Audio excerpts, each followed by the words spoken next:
तो hello everyone, I welcome you all to a new lecture. आज भाई हम पढ़ने वाले हैं secondary growth in dicot stem.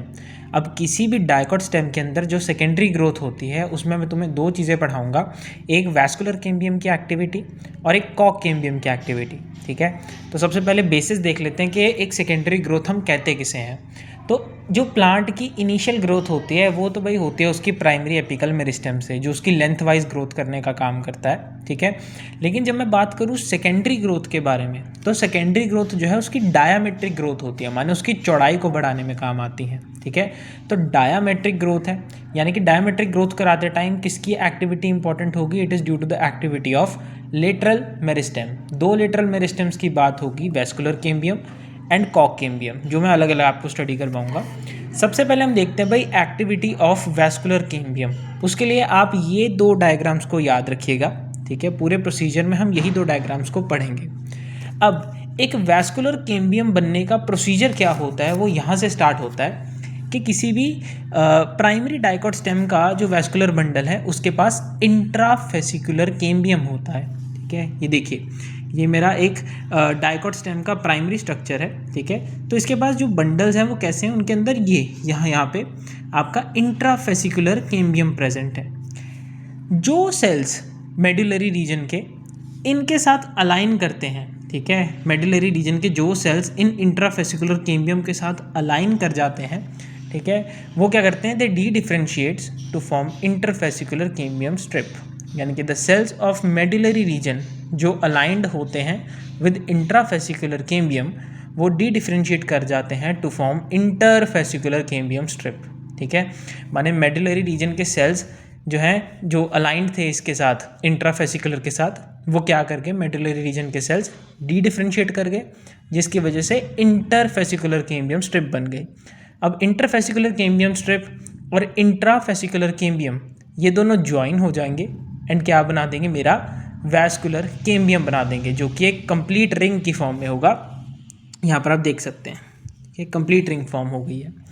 अब जो मेरा रिसेंटली अभी जो मैंने आपको जस्ट अभी बताया कि वैस्कुलर कैम्बियम बना है, ये वैस्कुलर कैम्बियम के सेल्स जो हैं ये डिवाइड करेंगे पेरिक्लाइनली। ठीक है, पेरिक्लाइनली माने पैरेलल टू एक्सिस। जैसे अगर सेल ऐसे पड़ा हुआ है आपका, ठीक है, एक सेल है आपका वैस्कुलर कैम्बियम का, तो ये ऐसे डिवीजन में शो करेंगे।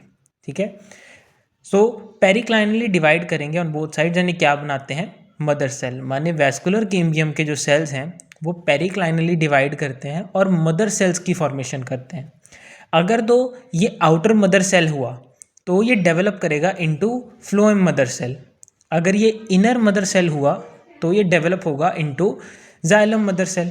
ठीक है, जैसे यहाँ पर आप देख सकते हैं, मैंने वैस्कुलर कैम्बियम सेल मैंने यहाँ पर एक लिया है, इसको मैंने पेरिक्लाइनली डिवाइड करा है, यानी कि ऐसे डिवाइड किया।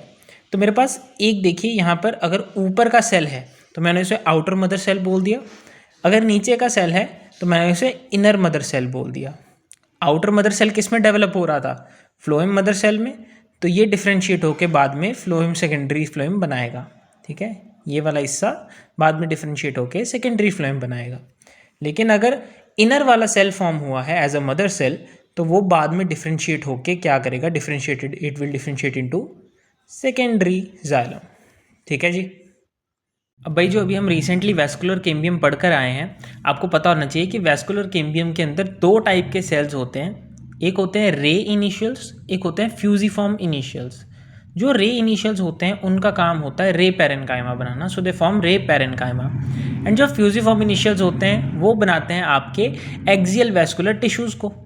अब ये जो रे इनिशियल्स हैं, अगर मैं रे इनिशियल्स जो रे पैरेन्काइमा बना रहे हैं, इस रे पैरेन्काइमा को पकड़ूं, तो रे पैरेन्काइमा फर्दर दो टाइप के सेल से बना होता है, प्रोकम्बेंट सेल्स एंड अपराइट रे सेल्स। ठीक है, या फिर अपराइट रे पैरेन्काइमा कह सकते हैं आप इसे।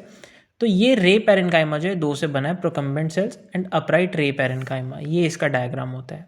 ठीक है, प्रोकम्बेंट सेल्स और अपराइट रे पैरेन्काइमा। अब देखिए ये जो रे पैरेन्काइमा है, ठीक है, या फिर कह लो कि अगर मैं सिंपल बोलूँ, जो रे होती है वो या तो होमोसेल्युलर हो सकती है या तो हेट्रोसेल्युलर हो सकती है। मतलब कि रे के अंदर जो रे पैरेन्काइमा मैंने अभी आपको दिखाया जस्ट, रे के अंदर सिर्फ एक ही टाइप का सेल भी हो सकता है, या तो प्रोकम्बेंट होगा या तो अपराइट होगा। ठीक है, दोनों में से कोई एक टाइप का सेल होगा। और या तो उसके अंदर दोनों टाइप के प्रोकम्बेंट सेल्स भी प्रेजेंट हैं और अपराइट सेल्स भी प्रेजेंट है, ठीक है। तो या तो ये होमोसेलुलर हो सकता है या तो ये हेट्रोसेलुलर हो सकता है। मैं रे की बात कर रहा हूँ। रे कैन आइदर बी होमोसेलुलर और इट कैन बी हेट्रोसेलुलर, ठीक है। चलिए फिर बात आती है, हमने जो रे इनिशियल्स के बारे में सारा देख लिया, अब हम देखते हैं फ्यूजिफॉर्म इनिशियल्स क्या करते हैं। तो भाई जो फ्यूजिफॉर्म इनिशियल्स होते हैं वैस्कुलर कैम्बियम के, हमने यहाँ पीछे भी जो पढ़े हैं दिस वन, ठीक है। फ्यूजिफॉर्म इनिशियल्स जो होते हैं वो क्या करते हैं, they further divides to form secondary vascular tissue, क्योंकि मैंने आपको यहाँ पर फंक्शन भी बताया था, ये एक्सियल वैस्कुलर टिश्यू बनाने के काम में इन्वॉल्व होते हैं, ठीक है। सो ये आगे फर्दर डिवाइड करेंगे एंड ये क्या बना देते हैं, सेकेंडरी वैस्कुलर टिश्यू बना देते हैं, जिसके अंदर हमारा secondary xylem and secondary phloem दोनों इंक्लूड होते हैं, ठीक है। अब यहाँ जो सेकेंडरी जाइलम है जो मेन GNDU के सिलेबस में है, सेकेंडरी जाइलम इसी से डेवलप हो चुका है।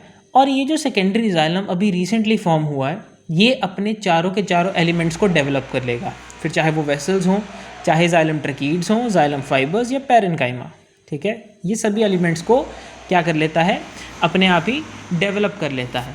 फिर आती है हमारे पास कि वेसल्स की प्रेजेंस और एब्सेंस, मतलब जाइलम वेसल प्रेजेंट हैं या जाइलम वेसल्स एब्सेंट हैं। उस बेस पर हम वुड की टाइप्स को देखते हैं। पहला आती है पोरस वुड, दूसरी आती है नॉन पोरस वुड, ठीक है। जब मैं बात करूँ पोरस वुड के बारे में, तो पोर्स क्यों बनते हैं, पोरस वुड क्यों होती है, क्योंकि उसमें वेसल्स प्रेजेंट हैं। अब वेसल्स प्रेजेंट हैं तो उसका टेक्सचर भी रफ होगा, तो इसका रफ टेक्सचर होता है एंड ये वेसल्स इसे हार्डनेस प्रोवाइड करते हैं। सो पोरस वुड कैसी होती है, इसमें वेसल्स प्रेजेंट रहेंगे, ये हार्ड होती है और इसका टेक्सचर बड़ा रफ होता है, ठीक है। फिर उसके बाद हमारी अगली बात आती है कि नॉन पोरस वुड, इसमें वेसल्स नहीं होंगे, इसलिए ये सॉफ्ट होती है और इसका टेक्सचर भी स्मूथ होता है। एक एक एग्जांपल अगर आप याद रखना चाहें तो पोरस में आप डेल्बर्जिया और यूकेलिप्टस की जो लकड़ी होती है that is consider to be a porous wood, ठीक है। डेल्बर्जिया हम शीशम की लकड़ को बोलते हैं, ठीक है। तो शीशम की लकड़ी जो होती है दैट इज़ डेल्बर्जिया एंड दूसरी हमारी आती है यूकेलिप्टस। जबकि नॉन पोरस में हमारी एग्जांपल्स होती हैं पाइन वुड जो पाइनस से मिलती हैं एंड ओक वुड, ठीक है। हेलो एवरीवन, अभी हम बात करने वाले हैं एक्टिविटी ऑफ कॉक कैम्बियम की, ठीक है। जब मैं बात करूं कॉक कैम्बियम की एक्टिविटी के बारे में, तब कॉक कैम्बियम का फॉर्मेशन सबसे ज़रूरी होता है, ठीक है। याद रखो हमेशा, कॉक कैम्बियम कहाँ से फॉर्म होता है, ये फॉर्म होता है आउटर कॉर्टेक्स के सेल्स जब डी डिफ्रेंशिएट कर जाते हैं, ठीक है। So when the cells of outer cortex dedifferentiates they forms कॉक कैम्बियम, ठीक है। यहाँ पर देखिए, आउटर कॉर्टेक्स के सेल जब डी डिफ्रेंशिएट करते हैं तो हमारे पास ये आ जाता है, ठीक है, दिस पार्ट, इसको हम बोलते हैं कॉक कैम्बियम। अब कॉक कैम्बियम को फैलोजन भी बोला जाता है, तो कंफ्यूज नहीं होना है, फैलोजन हो तो कॉक कैम्बियम की बात ही चल रही है। अब ये जो कॉक कैम्बियम अभी फॉर्म हुआ है, ये डिवाइड करेगा पेरिक्लाइनली, अगेन पेरिक्लाइनली का मतलब ये होता है, ठीक है, दैट मीन्स के पैरेलल टू द एक्सिस। तो ये क्या करेगा, कॉक कैम्बियम के सेल्स जो होते हैं वो डिवाइड करते हैं पेरिक्लाइनली टू फॉर्म कॉक ऑन द आउटसाइड, ठीक है। आउटसाइड की तरफ वो कॉक बनाएगा और इनसाइड की तरफ वो क्या करेगा, सेकेंडरी कॉर्टेक्स बनाएगा। यहाँ डायग्राम में आप क्लियरली देखिए, ये आपको कॉक कैम्बियम दिख रहा होगा, ठीक है। इसकी आउटसाइड पर पूरा हिस्सा कॉक बन रहा है एंड इसकी इनर साइड पर पूरा हिस्सा क्या बन रहा है, सेकेंडरी कॉर्टेक्स बन रहा है, ठीक है। तो कॉक कैम्बियम के सेल्स पेरिक्लाइनली डिवाइड हुए, बाहर की तरफ कॉक बनाया जिसे हम फैलम बोलते हैं, और अंदर की तरफ को सेकेंडरी कॉर्टेक्स बनाई जिसे फेलोडर्म बोला जाता है, ठीक है। अब अलग अलग देखते हैं कि क्या चीज़ें हैं सब यहाँ पे। तो देखिए, फैलम जो होता है जिसे हम कॉक कहते हैं, वो डेड सेल से बना हुआ एक मल्टी लेयर्ड स्ट्रक्चर है, ठीक है। मल्टीपल लेयर्स होती हैं डेड सेल्स की, जिनकी सुब्रिन थिकनिंग्स होती हैं। सुब्रिन थिकनिंग्स क्या होता है, सुब्रिन एक बेसिकली मटेरियल है जो हाइड्रोफोबिक नेचर का होता है एंड अगर किसी में सुब्रिन प्रेजेंट है, इसका मतलब कि ये वाटर लॉस को रेजिस्ट करता है क्योंकि ये हाइड्रोफोबिक है ना।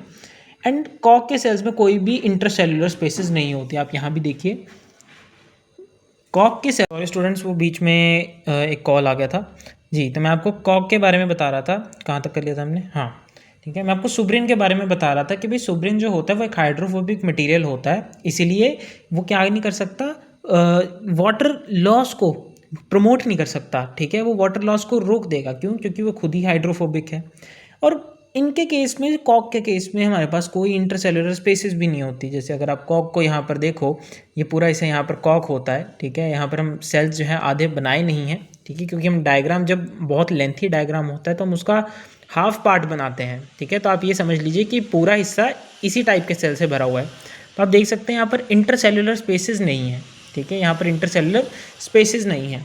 तो कॉक के केस में भाई इंटरसेलुलर स्पेसिस नहीं होती। दूसरी आती है phelloderm. Phelloderm that is the secondary cortex. अब ये सेकेंडरी कॉर्टेक्स क्या है वो समझो।